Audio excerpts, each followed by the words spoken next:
Yuhu! Hello everybody! Ang ganda na po ng sikat ng araw. Baka magsimula na po ulit kami mag-jogging tomorrow. So, syempre, diligan natin itong mga halaman ko. Talbos, pwede na ulit mag-ani.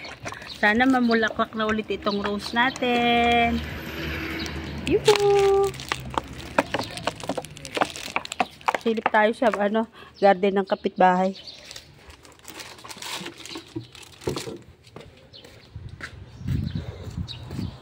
Ay, may ginagawa dito. Nagmimerienda sila.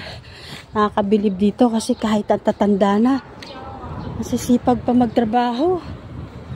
Puro matatanda na yung mga tatrabaho. Ay! Pwede. Ala! Tingnan mo yung tunog ng kotse. Ang cute ng kotse, oh. Wow! Ang cute ng kulay. Ala! Oh, grabe yung pandar. Ito po yung garden ng kapitbahay. Cute na rito. Ito. Ito yung garden nila. Diba? Mga bulaklak nila.